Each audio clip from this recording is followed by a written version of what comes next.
Hello everyone नमस्कार जय जगन्नाथ मो ममता स्वागत करुछि आपण माननकु मो चैनल ओडिया घर चलणी को आज होची माँ लक्ष्मी सुदशा व्रत पूजा एही दिन रे प्रत्येकटी घरर नारी माने सुदशा व्रत पालन करिथांती।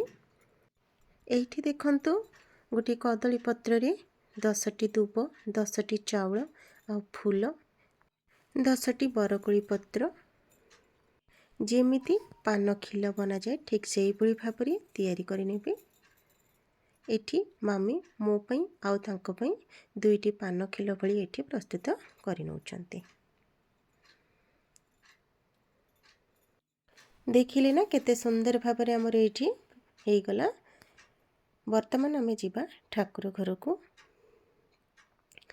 बुधवार रात्रि रे घर ठाकुर घर सब पोछा पोछी हो जाए ता सहित चाउल को बाटिकी माँ को झोटी चिता करा जाए। घर प्रत्येकटी कोण अनुकोण द्वार बंध गडरेज पाखे झोटी दि जाए। ये माँ को सकाळु स्नान कर सारा पर पंचामृत दे सारी चंदन सिंदूर अत्तर फूल समर्पण कर सारा पर धूप दीप चूना नैवेद्य 10टी गुआरे देखु चंदन सिंदूर फूल ये सुदशा व्रतर बही मध्य रखा जाइए। कलश रे गोटे पौड़े रखीदे कलश को मध्य सुसज्जित करदे माँ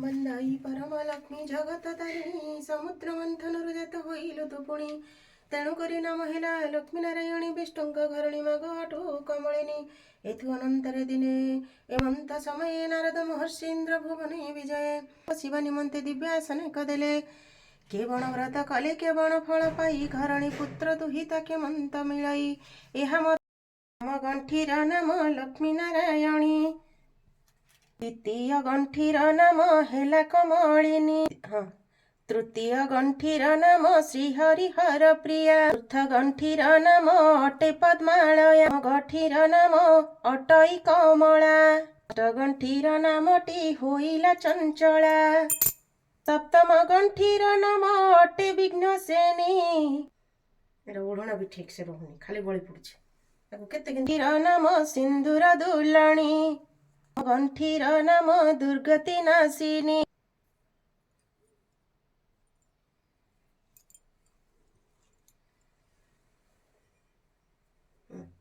तम गंठीर नाम विष्णु पाटराणी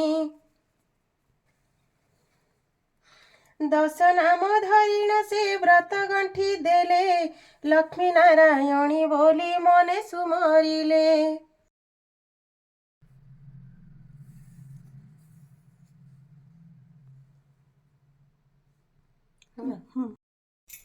एते कही राजाराणी विजे करी गले बनस्थ भितरे दीप जे देखिले सभा चंद्र कुमार को कोଳରେ धोइले नदी पार होई राजाराणी जाउथिले एमंत समय एक कुंभीर मिलिला सभा चंद्र कुमार को तड़ित गिलिला एहा देखी राजाराणी बेगे पळाइले कांदी कांदी जाइना जे बनस्ते पसे। एठी मोर बही पढ़ा सरी गलानी मामी एठी भोग को ठाकुर को पाखरे छड़ी नउचंती।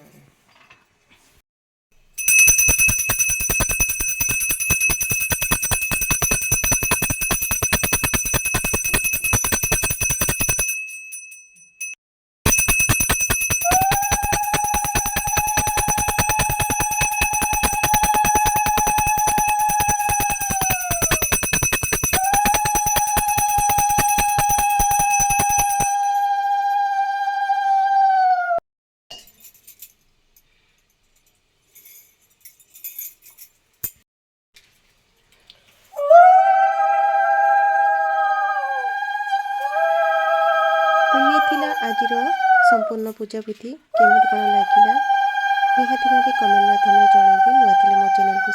କରିଦେବେ। ଲାଇକ୍ ଆଉ ସେୟାର ମଧ୍ୟ ରହିଲେ। ନମସ୍କାର, ଜୟ ଜଗନ୍ନାଥ।